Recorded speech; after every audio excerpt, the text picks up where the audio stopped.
Book 2, Chapter 5, Oneness. We all go to the shelter to pick up the little kitten.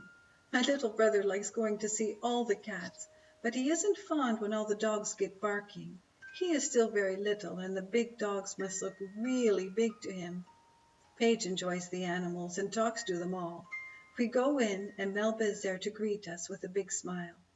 I had an idea that this unusual little kitten would be adopted by Finn's family.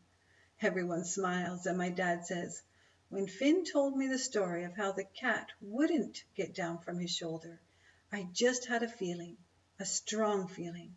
There was more to this cat that meets the eye." "I agree," Melba says. "Please come in and meet all his brothers and sisters." We are excited. When we walk into the room, all the little kittens are playing. My kitten is once again leaning against the cage, watching and not participating. My dad pipes up and asks, "Would this be the kitten?" "Yes, Dad, yes it is. Isn't he the cutest kitten ever?"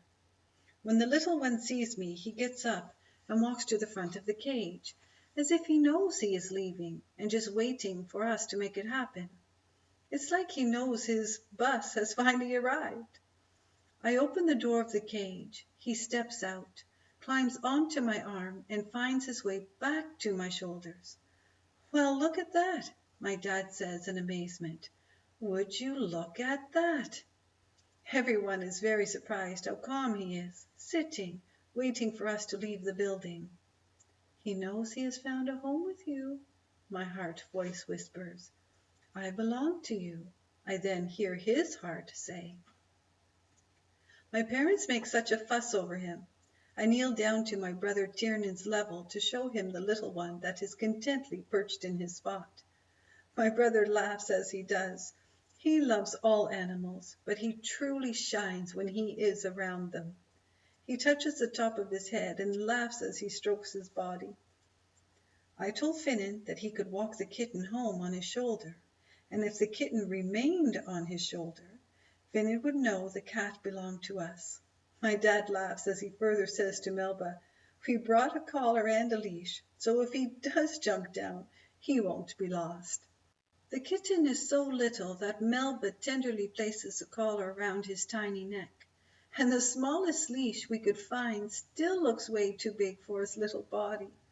My mom and dad fill out the papers for adoption. Paige, Tiernan, and I play with all the others. Everyone is having a great time. My mom says in a gentle voice, "Okay, Finn, would you like to walk home now?" I say I would, and I ask if anyone wants to walk with me. My dad looks down at me and says, "I will walk with you, since it was my suggestion." My mom gathers the others into the truck and tells us she will meet us back home very soon. The little one holds on without a care in the world. He is so trusting, and once the doors of the shelter open to allow us to leave the building, I hear a voice, "Home, please." Melba is very pleased. She wishes us well on our journey home. My dad and I walk slowly. I am concerned that the kitten will become frightened by the sound of the cars and all the activity in the neighborhood. The breeze is soft. His little ears move with the wind, just like a dog sticking its head out of a vehicle window. This little one is taking in all the scenery. "Dad," I say, "what made you decide to get this kitten without thinking about it, or without me asking for him?" My heart just knew, Finnan. My heart just knew. We walk along. We talk about different things. We meet people on the sidewalk that are amazed at the little one. Each person we see, we stop to talk with. It is a great story, adopting a kitten, and a great story of how my dad challenged me to walk him home on my shoulder. Everyone my dad shares with laughs, and I can tell it is making everyone feel good. The walk is getting long with all the people stopping, but I'm with my dad and my new little kitten, so the day is perfect. "Dad, what do you think his name should be?" "Well, Finnan, do you have anything in mind?" "No, not really. This has come so fast that I still can't imagine it to be true." "He is still on your shoulder and we're almost home." There There are so many names. I know he is unusual, and I want him to have a name that's cool like Sky Charles, but right now I can't think of one. He reminds me of Charles. His character reminds me of Charles, but Charles is taken, my dad says. Charles wants to be an author. Do you know any authors that you could name him after? Hemingway comes to mind. Hemingway? Do you think that would be a great name for this kitten? I like it. Dad, do you know any authors that you would like to see this kitten be named after? My dad ponders it for a long while. We're almost home. I like Hemingway, he finally declares. Let's ask your mom when we return home. She might have something in mind. At home, everyone is waiting outside. They have Sky on his leash. My mom yells out, "Well, did he get down from your shoulder?" With great pride, I say, "No." We walk up to everyone. The kitten is home. Mom, Dad and I want to name the little kitten. Since he is very much like Charles, we thought we could name him after an author. My mom looks at me, looks into the kitten's eyes and says, "Hemingway." My dad and I are shocked. "Pardon?" I ask my mom in bewilderment. Hemingway is what comes to mind, you know, as in Ernest Hemingway. We all just look at one another. Then my mom says, "Finan, you can choose a name."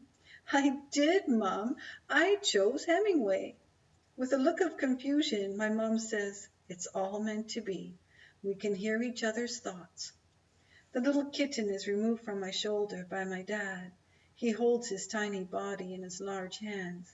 He cups him into his palms, and Hemingway just curls up, knowing he is in the safest place ever.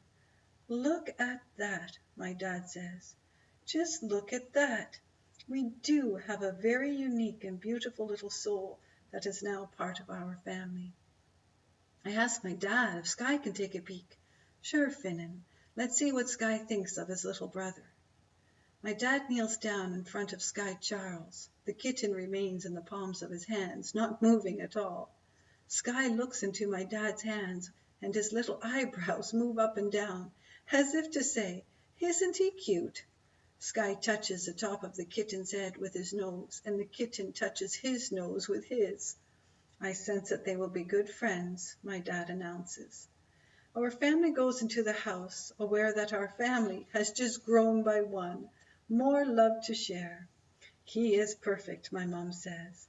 "A perfect day for a perfect gift," my dad and I say at the same time, again looking at each other with puzzled faces. We sure do know each other's thoughts. I hear my inner voice say, "Love is the answer to all things."